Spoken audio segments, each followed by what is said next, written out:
إن الحمد لله نحمده ونستعينه ونستغفره ونعوذ بالله من شرور أنفسنا ومن سيئات أعمالنا من يهده الله فلا مضل له ومن يضلل فلا هادي له وأشهد أن لا إله إلا الله وحده لا شريك له وأشهد أن محمدا عبده ورسوله اللهم صل على محمد وعلى آل محمد كما صليت على إبراهيم وعلى آل إبراهيم إنك حميد مجيد اللهم بارك على محمد وعلى آل محمد كما باركت على إبراهيم وعلى آل إبراهيم إنك حميد مجيد أما بعد فإن خير الحديث كتاب الله وخير الهدي هدي محمد صلى الله عليه وسلم وشر الأمور محدثاتها وكل محدثة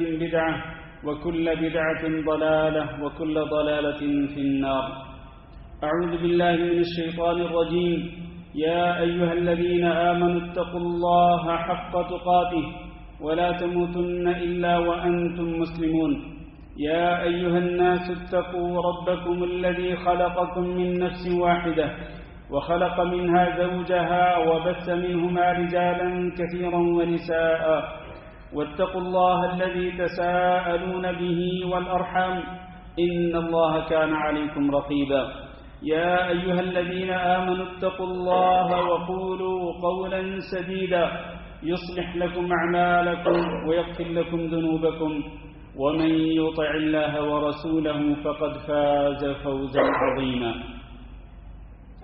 قابل صد احترام دوستو بزرگوں اور بھائیوں، آج کے خطبہ جمعہ کا موضوع ہے اللہ رب العزت کے فرمان کا ایک حصہ قل نار جہنم اشد حرا، آپ کہہ دیجئے کہ جہنم کی آگ دنیا کی گرمی سے کہیں زیادہ سخت ہے۔ جہنم کی آگ دنیا کی گرمی سے کہیں زیادہ سخت ہے، یہ ہے آج کے خطبہ جمعہ کا عنوان اور اس کا موضوع۔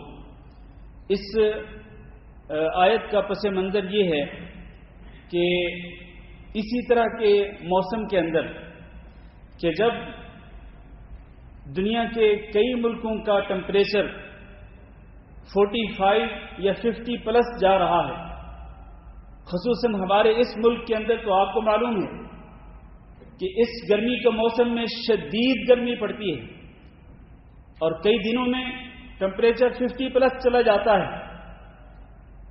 تو اسی قسم کے ٹمپریچر میں اور اسی قسم کے موسم کے اندر جنگ تبوک کا واقعہ پیش آیا تھا۔ اللہ کے نبی صلی اللہ علیہ وسلم نے اپنے صحابہ کرام کو اس کے لیے باقاعدہ تیاری کرنے کا حکم دیا تھا۔ تو جن دنوں تیاری ہو رہی تھی اور صحابہ کرام اللہ کے راستے میں اپنی جانیں اور اپنے مال قربان کرنے کے لیے تیار تھے، ایسے ہی حالات کے اندر مدینہ میں رہنے والے منافقوں نے ہی کہا تھا کہ لا تنفروا فی الحر، کہ وہ صحابہ کرام کو بھی بددل کر رہے تھے اور آپس میں منافق ایک دوسرے کو کہہ رہے تھے کہ اتنی شدید گرمی ہے اور سفر بہت لمبا ہے، مدینہ منورہ سے تبوک کا جو سفر ہے یہ تقریباً 750 کلومیٹر کا سفر ہے، اتنا لمبا سفر کر کے جائیں اتنی شدید گرمی کے اندر، لا تنفروا فی الحر، اتنی شدید گرمی کے اندر مت نکلو۔ وہ اپنے جیسے منافق بھائیوں کو بھی اسی طرح کہہ رہے تھے اور صحابہ کرام کو بھی اس سے دور رہنے اور بددل کرنے کی وہ کوشش کر رہے تھے۔ اللہ رب العزت نے اس کا جواب دیا کہ قل، اے محمد صلی اللہ علیہ وسلم آپ ایسے لوگوں کو کہہ دیجئے نار جہنم اشد حرا، یہ دنیا کی گرمی سے ڈر کر تم اللہ کے راستے میں جہاد کرنے سے کنارہ کشی اختیار کر رہے ہو۔ یاد رکھو نار جہنم اشد حرا، جہنم کی جو آگ ہے وہ بہت ہی زیادہ سخت گرمی والی ہوگی۔ جہنم کی آگ کی حرارت دنیا کی گرمی کی حرارت سے کہیں زیادہ سخت ہوگی۔ لو کانوا یفقہون، اگر یہ اس بات کو سمجھتے ہوتے۔ میرے بھائیوں، آج جس قسم کے حالات ہیں اور جس قسم کا شدید گرم موسم ہے، اگر اس شدید گرم موسم کے اندر کسی کو یہ کہا جائے کہ بھائی تم آدھے گھنٹے کے لیے یا 1 گھنٹے کے لیے تم دھوپ کے اندر کھڑے ہو جاؤ اور تم نے اپنے سر کے اوپر کچھ نہیں لینا، نہ تو کوئی چھتری اور نہ ہی سر پہ کوئی کپڑا، اور تم ننگے پاؤں کھڑے ہو، زمین پر ننگے پاؤں کھڑے ہو، ننگے سر کھڑے ہو، تو آدھا گھنٹہ تو دور کی بات ہے، 5 منٹ بھی اسے وہاں پر رکنا بہت مشکل ہو جائے گا۔ میرے بھائیوں، دنیا کی یہ جو گرمی ہے اور گرمی کی یہ شدت اور یہ حرارت، یہ ہمیں 2 چیزیں یاد دلاتی ہے۔ ایک جہنم کی آگ کی یاد دلاتی ہے، اس لیے کہ نبی صلی اللہ علیہ وسلم نے ارشاد فرمایا کہ ان شدت الحر من فیح جہنم، کہ یہ جو گرمی کی شدت ہے یہ اصل میں جہنم کے جوش مارنے کی وجہ سے، یہ دنیا کی گرمی کی جو شدت ہے یہ کیوں ہے؟ یہ جہنم کی آگ جب جوش مارتی ہے تو اس کی جو بھاپ نکلتی ہے، اس کی جو گرمائش اور اس کی جو حرارت نکلتی ہے، یہ اسی کا نتیجہ ہے کہ دنیا کے اندر اس قدر شدید گرمی ہوتی ہے۔ تو یہ گرمی ہمیں جہنم کی گرمی یاد دلاتی ہے، اور نبی کریم صلی اللہ علیہ وسلم نے ارشاد فرمایا اشتکت النار الی ربها، کہ جہنم کی آگ نے اللہ رب العزت کی بارگاہ میں شکایت کی اور کہنے لگی رب اکل بعضی بعضا، کہ میری حرارت اتنی زیادہ ہے اور بھاپ اتنی زیادہ ہے، شعلے اتنے سنگین ہیں، انگارے اس قدر شدید ہیں جہنم کی آگ کے اندر کہ جہنم کی آگ کہنے لگی اللہ میرا ہی ایک حصہ میرے ہی دوسرے حصے کو کھائے جا رہا ہے۔ فَأَذِنَ لَهَا بِنَفَسَيْنِ، اللہ رب العزت نے جہنم کو 2 سانس لینے کی اجازت دی، نَفَسٍ فِي الشِّتَاءِ وَنَفَسٍ فِي الصَّيْفِ، ایک سانس وہ سردیوں کے موسم میں لیتی ہے اور ایک سانس وہ گرمیوں کے موسم میں لیتی ہے۔ چنانچہ جب وہ سانس باہر نکالتی ہے تو دنیا کے اندر گرمی آتی ہے، اور جب وہ سانس واپس لیتی ہے تو دنیا کے اندر سردی کا موسم آتا ہے۔ اس پر کئی لوگ اعتراض کرتے ہیں کہ دیکھیں جی ایک ہی وقت میں دنیا کے اندر کسی ایک ملک میں شدید گرمی تو کسی دوسرے ملک کے اندر وہ برف باری ہو رہی ہوتی ہے، سردی ہوتی ہے۔ میرے بھائیو، یہ اللہ رب العزت کی قدرت ہے، یہ اللہ رب العزت کا نظام ہے۔ اس پہ انگلیاں اٹھانا یا اس پر اس کے کیڑے نکالنا اور اس پر باتیں کرنا جو ہے یہ کسی مومن کو زیب نہیں دیتا ہے۔ یہ اللہ رب العزت کا نظام ہے۔ اللہ خالق ہے اس پوری کائنات کا، اور اس پوری کائنات کے سسٹم کو چلانے والا وہ ہے، وہ جانتا ہے، اس کو بھی معلوم ہے کہ کہاں گرمی ہے اور کہاں سردی ہے۔ اللہ کے حکم سے ہی یہ سب کچھ ہوتا ہے، جیسے اللہ نے مقدر کیا ویسے ہی ہوتا ہے۔ تو فرمایا فَأَشَدُّ مَا تَجِدُونَ مِنَ الْحَرِّ، دنیا میں جو تم شدید گرمی محسوس کرتے ہو وہ جہنم کے اس سانس کی وجہ سے ہوتی ہے۔ وَأَشَدُّ مَا تَجِدُونَ مِنَ الزَّمْهَرِيرِ، اور اسی طرح دنیا میں جو تم شدید سردی محسوس کرتے ہو وہ بھی اسی جہنم کے سانس واپس لینے کی وجہ سے ہوتی ہے۔ تو میرے بھائیوں، ایک تو اس دنیا کی گرمی ہمیں یاد دلاتی ہے، جہنم کی آگ کی یاد دلاتی ہے، جہنم کی آگ کی حرارت کو یاد دلاتی ہے۔ اس لیے ہمیں جہنم سے اور جہنم کی آگ سے اور جہنم کی آگ کی حرارت سے ڈرنا چاہیے۔ دوسری چیز، یہ جو دنیا کی گرمی ہے اور یہ ہے بھی کس طرح، اس طرح کہ یہ جو سورج ہے، یہ سورج ہم سے بہت زیادہ دور ہے۔ آج میں پڑھ رہا تھا، بعض سائنسدان یہ کہتے ہیں کہ یہ جو سورج ہے جس کی تپش ہم سے برداشت نہیں ہوتی اور جس کی حرارت ہم سے برداشت نہیں ہوتی اور جس کی دھوپ کے اندر، جس طرح میں نے پہلے کہا، آدھے گھنٹے کے لیے بھی کسی شخص کے لیے مشکل ہوگا کہ وہ آدھے گھنٹے کے لیے باہر دھوپ کے اندر کھڑا رہے ننگے پاؤں اور ننگے سر۔ تو یہ جو سورج ہے یہ 14 کروڑ 96 لاکھ کلومیٹر ہم سے دور ہے۔ 14 کروڑ 96 لاکھ، میں 14 میل نہیں کہہ رہا یا 1400 نہیں کہہ رہا، 14,000 یا 14 لاکھ نہیں کہہ رہا، بلکہ 14 کروڑ 96 لاکھ کلومیٹر یہ سورج ہم سے دور ہے۔ اتنی دوری پر ہونے کے باوجود بھی اس کی تپش ہم سے برداشت نہیں ہوتی، اس کی گرمی اور حرارت ہم سے برداشت نہیں ہوتی۔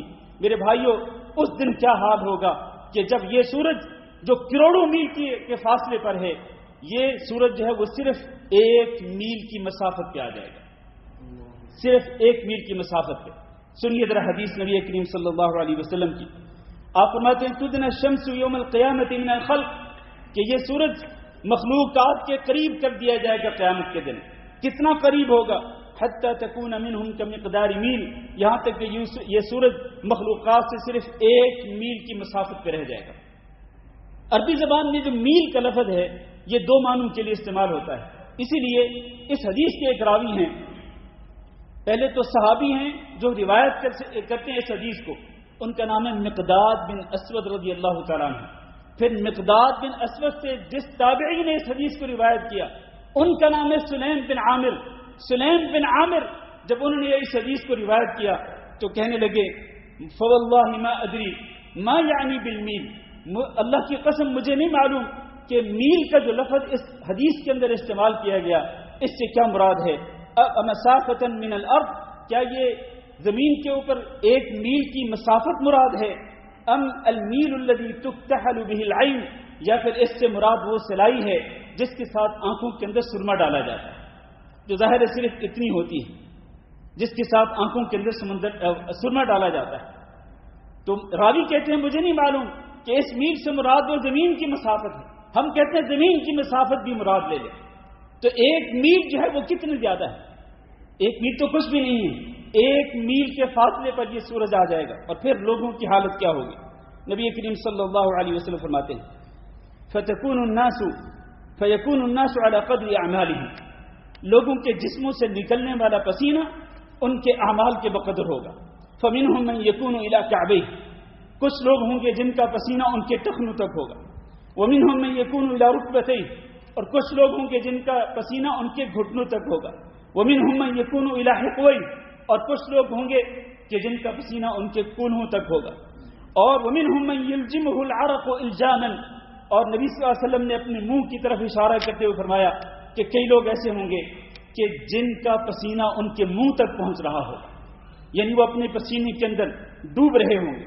ایک حدیث میں جو صحیح بخاری کے اندر ہے آپ نے فرمایا یعرق الناس یوم القیامہ، لوگوں کو پسینہ آئے گا قیامت کے دن.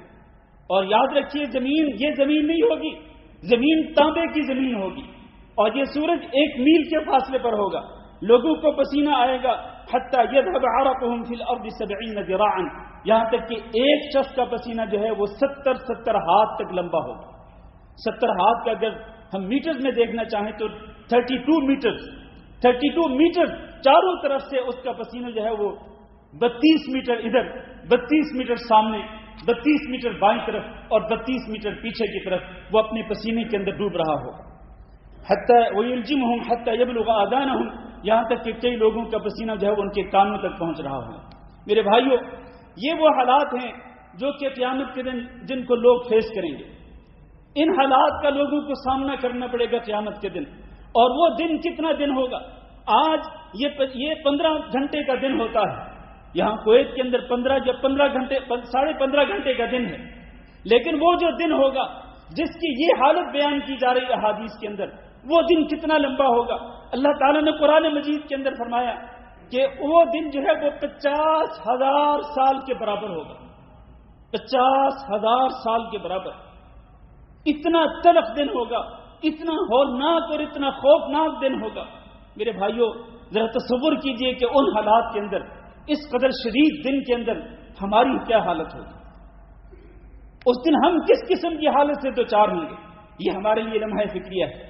جہاں تک پہلی بات کا تعلق کہ یہ دنیا کی جو حرارت ہے، گرمی ہے، یہ ہمیں جہنم کی آگ یاد دلاتی ہے. تو جہنم کی آگ سے اللہ رب العزت نے قرآن مجید کے اندر ڈرایا ہے اور رسول اکرم صلی اللہ علیہ وسلم نے بھی اس جہنم کی آگ سے اپنی احادیث کے اندر ڈرایا ہے. اللہ تعالیٰ نے قرآن مجید کے اندر جگہ جگہ پہ جہنم کا عذاب اور اس کے عذاب کی سختیاں اور اس کی ہولناکیاں جو ہیں وہ بیان کی.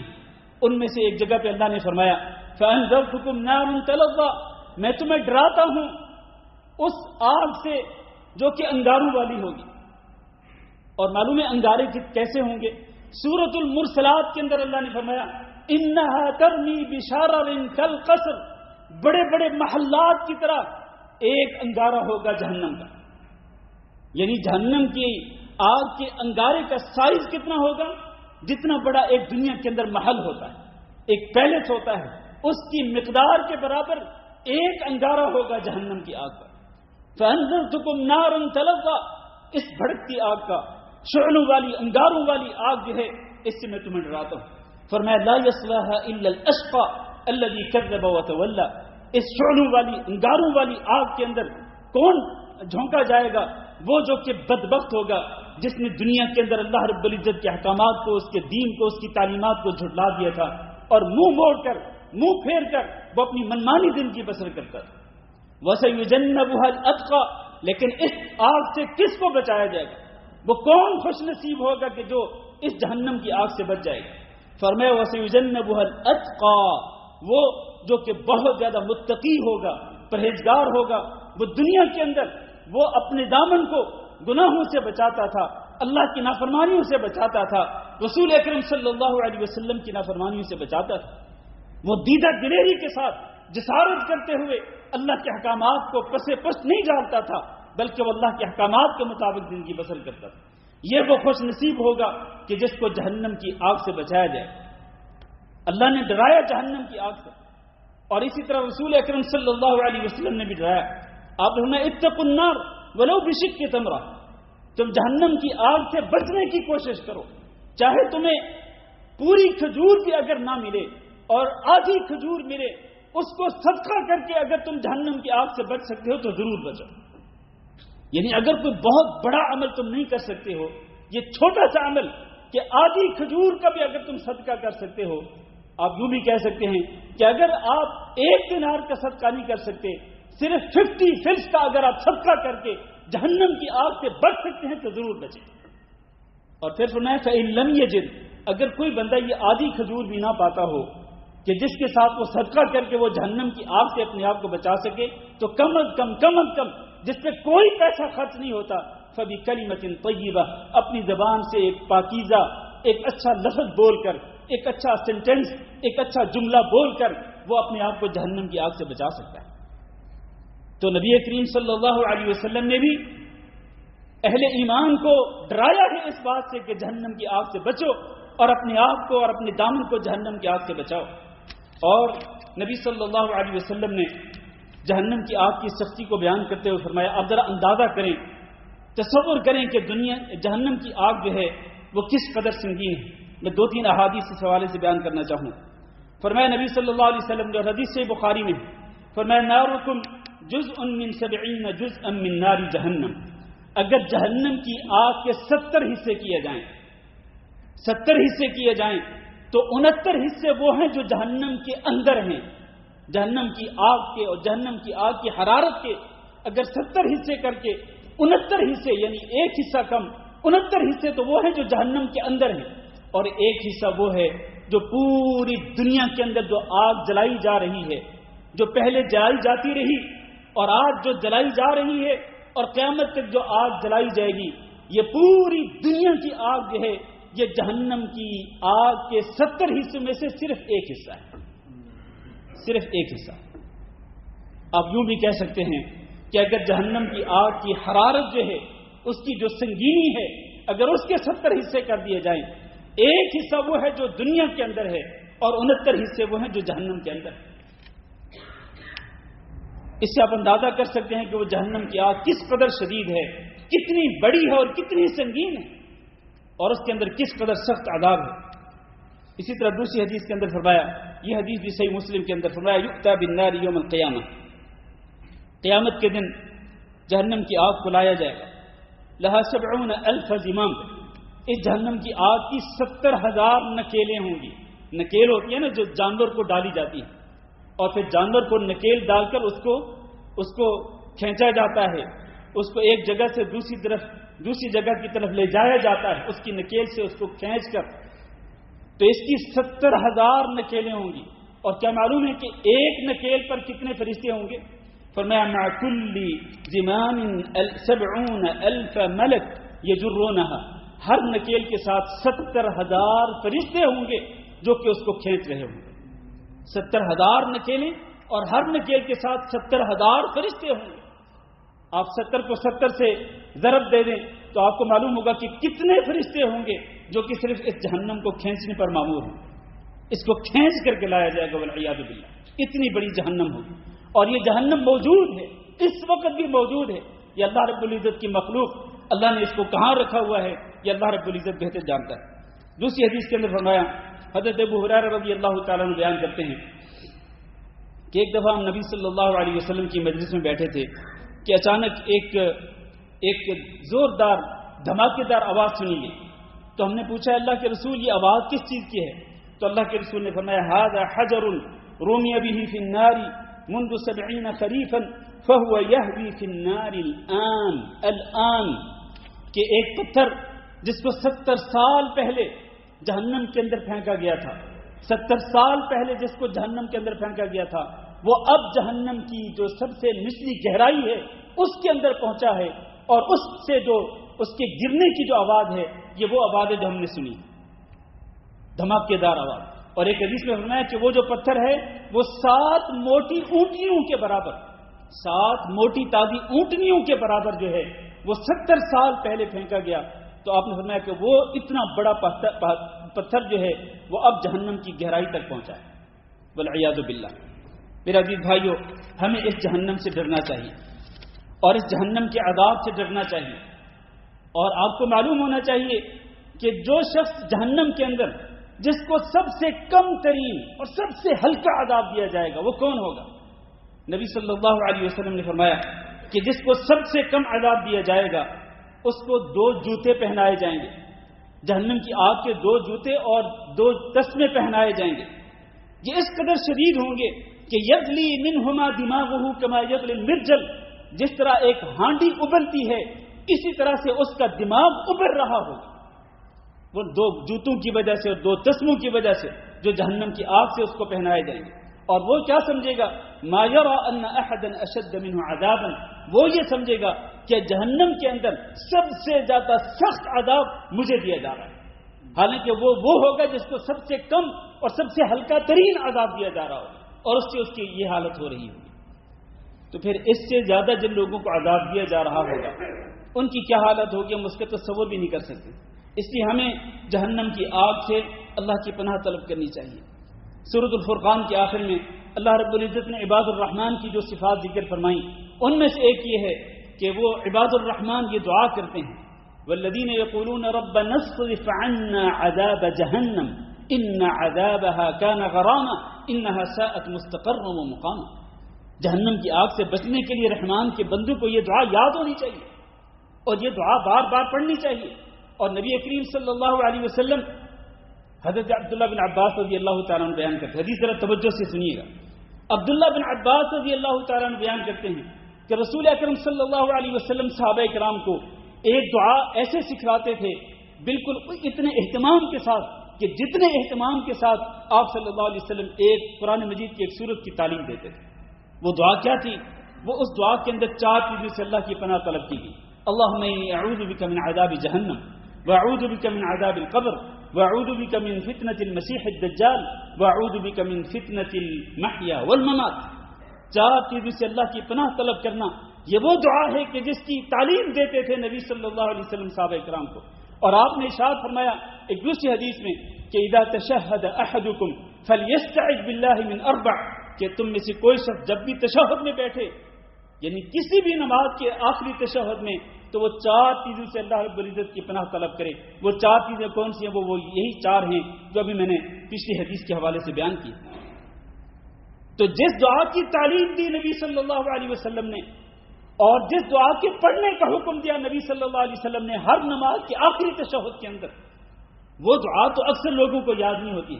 میں نے پچھلے خطبہ جمعہ میں بیان کیا تھا اکثر لوگ جو ہیں وہ دعا پڑھتے ہیں رب اجعلنی مقیم الصلاۃ ومن ذریتی ربنا وتقبل دعا. یہ دعا تشہد کے آخر میں پڑھتے ہیں سلام پھیرنے سے پہلے، حالانکہ اس دعا کا تشہد کے اندر سلام پھیرنے سے پہلے پڑھنے کا کوئی ثبوت نہیں. اور وہ دعا جس کی تعلیم دی نبی صلی اللہ علیہ وسلم نے، جس کو پڑھنے کا حکم دیا نبی صلی اللہ علیہ وسلم نے اور جو خود پڑھتے تھے نبی صلی اللہ علیہ وسلم، اس میں سب سے پہلے الفاظ کیا ہیں؟ اللہم انی اعوذ بک من عذاب جہنم، اے اللہ میں عذاب جہنم سے تیری پناہ چاہتا ہوں. یہ دعا اکثر لوگوں کو یاد نہیں ہوتی. میرے بھائیوں اور میری ماؤں بہنوں بیٹیوں اور خواتین اسلام، یہ دعا ضرور یاد کریں اور اس کو اہتمام کے ساتھ پڑھا کریں ہر نماز کے آخری تشہد میں سلام پھیرنے سے پہلے. نبی صلی اللہ علیہ وسلم کی اکثر و بیشتر جو دعا ہوتی تھی وہ یہ دعا ہوتی تھی، ربنا آتنا فی الدنیا حسنہ وفی الآخرۃ حسنہ وقنا عذاب النار، کہ ہمارے رب ہمیں عذاب جہنم سے بچا، اپنی پناہ میں لے لے۔ تو نبی صلی اللہ علیہ وسلم جہنم کی آگ سے اور اس کے عذاب سے بچنے کے لیے بار بار دعائیں کرتے ہیں، اور ہم ہیں کہ ہم گناہوں میں ڈوبنے کے باوجود، بڑے بڑے گناہ دیدہ دلیری اور جسارت کے ساتھ کرنے کے باوجود ہم جہنم کی آگ سے اللہ کی پناہ نہیں طلب کرتے۔ آخر کیوں ایسا ہے؟ اتنی مجرمانہ غفلت ہمارے اندر کیوں ہے؟ اور نبی کریم صلی اللہ علیہ وسلم نے ارشاد فرمایا کہ جو بندہ 3 مرتبہ یہ دعا کرتا ہے اللہم انی اسألک الجنہ، تو جنت بھی اس کے لیے دعا کرتی کہ اللہ اس کو جنت میں داخل کر دے۔ اور جو بندہ 3 مرتبہ یہ دعا کرتا ہے اللہم اجرنی من النار، کہ اللہ مجھے جہنم کی آگ سے بچا لے، تو جہنم بھی اس کے حق میں دعا کرتی ہے کہ اللہ اس کو جہنم کی آگ سے بچا لے۔ تو کم از کم یہ دعا بھی ہمیں یاد ہونی چاہیے، اللہم اجرنی من النار، اللہم اجرنی من النار، اللہم اجرنی من النار۔ یہ دعا ہمیں بار بار پڑھنی چاہیے۔ اللہ تعالیٰ سے دعا کرتے ہیں کہ اللہ رب العزت ہم سب کو دنیا کے دن کی، جہنم کی، قیامت کے دن کی گرمی سے اور اس دن کی ہولناکیوں سے، اس دن کی سختیوں سے اللہ تعالیٰ ہم سب کو اپنی پناہ میں رکھے، اور جہنم کے عذاب سے اور جہنم کی حرارت سے اللہ تعالیٰ ہم سب کو محفوظ رکھے۔ استغفر اللہ لی ولکم ولسائر المسلمین فاستغفروہ انہ هو الغفور الرحیم۔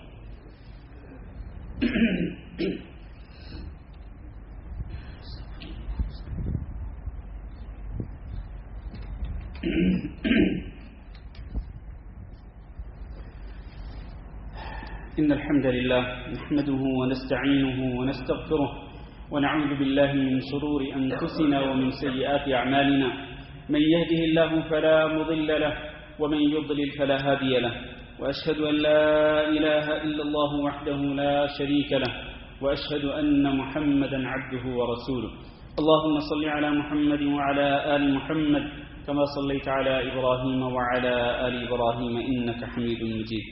اللهم بارك على محمد وعلى آل محمد كما باركت على إبراهيم وعلى آل إبراهيم إنك حميد مجيد۔ أما بعد، عزیز بھائیو اور دوستو، 2 احادیث مزید پیش کرنا چاہوں گا۔ ایک حدیث حضرت انس بن مالک رضی اللہ تعالیٰ عنہ بیان کرتے ہیں کہ رسول اکرم صلی اللہ علیہ وسلم نے ارشاد فرمایا، یؤتی بانعم اہل الدنیا من اہل النار یوم القیامہ، دنیا میں جو انسان سب سے زیادہ خوشحال تھا، سب سے زیادہ نعمتوں میں پلنے والا اور دنیا کے آسائشوں میں پرورش پانے والا، دنیا کے آسائشوں میں زندگی گزارنے والا انسان، سب سے زیادہ خوشحال انسان، لیکن وہ ہوگا جہنمی، وہ جہنم میں جانے والوں میں سے ہوگا۔ اس کو لایا جائے گا قیامت کے دن، اور اس کو یسبغ فی النار صبغۃ، اس کو جہنم کی آگ کے اندر صرف ایک مرتبہ اس کو ڈبکی دی جائے گی، صرف ایک مرتبہ اس کو جہنم کی آگ کے اندر ڈبکی دے کر اس کو نکال لیا جائے گا، اور اس سے کہا جائے گا، یا ابن آدم، اے آدم کے بیٹے، هل رأیت خیرا قط، تو نے کبھی کوئی خیر دیکھی تھی، کبھی کوئی خوشحالی دیکھی تھی؟ هل مر بک نعیم قط، کبھی تم نے کوئی نعمتیں بھی دیکھی تھیں، آسائشیں اور سہولتیں بھی دیکھی تھی؟ فیقول لا واللہ یا رب، تو وہ کہے گا اللہ کی قسم اے میرے رب، میں نے کبھی کسی نعمت کو، کبھی کسی خوشحالی کو نہیں دیکھا۔ یعنی جہنم کی آگ کے اندر صرف ایک مرتبہ ڈبکی دینے سے، اس کو ڈبونے سے دنیا کی ساری نعمتیں، دنیا کی ساری آسائشیں اور ساری خوشحالیاں اس کو بھول جائیں گی۔ اس قدر شدید ہوگا جہنم کا عذاب اور جہنم کی آگ۔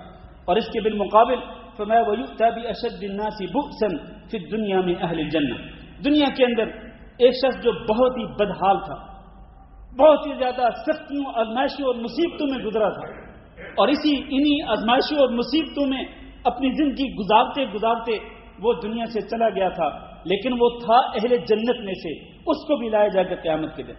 فَيُسْبَغُ فِي الْجَنَّةِ، اس کو بھی جنت کے اندر ایک مرتبہ ڈبکی دی جائے گی، اور پھر اس کو نکال کر اس سے کہا جائے گا، یا ابن آدم هل رأیت بؤسا قط، اے آدم کے بیٹے تو نے کبھی سختی دیکھی تھی، کبھی تو نے بدحالی دیکھی تھی، آزمائشیں مصیبتیں جھیلی تھی؟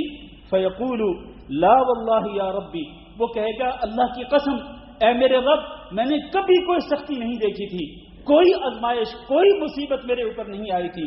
واللہ ما مر بی بؤس قط ولا رأیت شدۃ قط.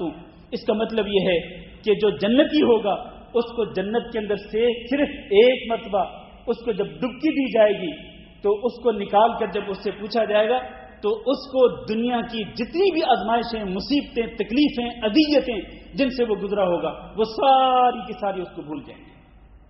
تو کہاں جہنم کا عذاب اور کہاں جنت کی نعمت ہے.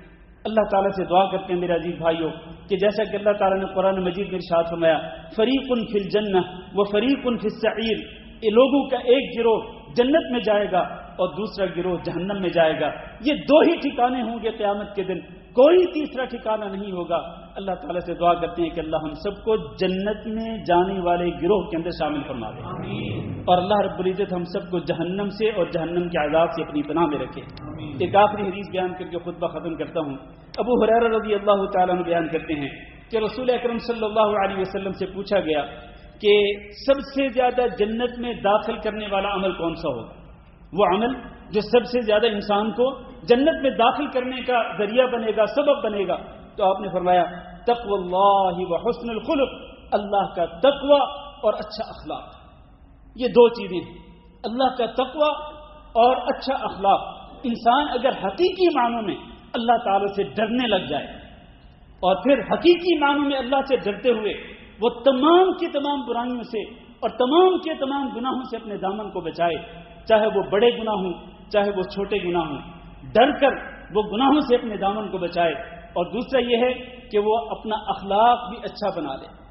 بات کرے تو اس کی بات میں پھول گرنے لگ جائیں، اس کی بات ایسی ہو کہ جو دلوں کو چھو جائے، اس کی بات دلوں پہ اثر کرے اور وہ اچھے اخلاق، بد اخلاقی اور بدتمیزی کا مظاہرہ نہ کرے. کئی لوگ ہوتے ہیں بڑے عبادت گزار ہوتے ہیں، بڑے نمازی ہوتے ہیں، لیکن اخلاق اور کردار کے اعتبار سے بہت برے ہوتے ہیں. تو میرے بھائیوں، جنت میں جانے کے لیے یہ دو چیزیں ضروری ہیں، ایک اللہ کا خوف تقوی اور دوسرا اچھا اخلاق. پھر صحابی پوچھتے ہیں نبی صلی اللہ علیہ وسلم سے کہ اللہ کے رسول یہ بھی بتلا دیجئے کہ جہنم کی آگ میں سب سے زیادہ داخل کرنے والا عمل کون سا ہو. تو آپ نے فرمایا الفم والفرج، ایک تو انسان کا منہ ہے، منہ اور منہ سے ہونے والے جو گناہ ہیں، منہ کے اندر جو زبان ہے اور زبان سے ہونے والے جو گناہ ہیں، جھوٹ ہو، غیبت ہو، گالی گلوچ ہو اور اسی طرح اور بہت سارے گناہ جو کہ زبان سے سرزد ہوتے ہیں، منہ سے سرزد ہوتے ہیں. تو منہ سب سے زیادہ انسان کو جہنم میں لے جانے کا سبب بنے گا. اور دوسری چیز انسان کی شرمگاہ ہے کہ جس سے وہ فحاشی اور بدکاری سے نہیں بچتا، فحاشی اور بدکاری سے، بے حیائی سے اپنے آپ کو نہیں بچاتا. تو یہ وہ چیز ہے کہ جو انسان کو سب سے زیادہ جہنم کے اندر لے کے جائے گی. تو اللہ تعالیٰ سے دعا کرتے ہیں کہ اللہ ہم سب کو جنت میں لے جانے والے اعمال کرنے کی توفیق دے اور جہنم میں لے جانے والے جو اعمال ہیں اللہ تعالیٰ ان سب اعمال سے ہم سب کو بچنے کی توفیق دے. اللهم اغفر لنا وللمؤمنين والمؤمنات وللمسلمين والمسلمات الأحياء منهم والأموات. اللهم إنا نسألك العفو والعافية والمعافاة الدائمة في الدنيا والآخرة. اللهم إنا نسألك رضاك والجنة ونعوذ بك من سخطك والنار. اللهم فرج هم المهمومين ونفس كرب المكروبين واقض الدين عن المدينين واشف مرضانا ومرضى المسلمين. اللهم اشف مرضانا ومرضى المسلمين. اللهم اشف مرضانا ومرضى المسلمين. اللهم آمنا في أوطاننا واجعل هذا البلد آمنا مطمئنا وسائر بلاد المسلمين. عباد الله، إن الله يأمر بالعدل والإحسان وإيتاء ذي القربى وينهى عن الفحشاء والمنكر والبغي يعظكم لعلكم تذكرون. سبحان ربك رب العزة عما يصفون وسلام على المرسلين والحمد لله رب العالمين.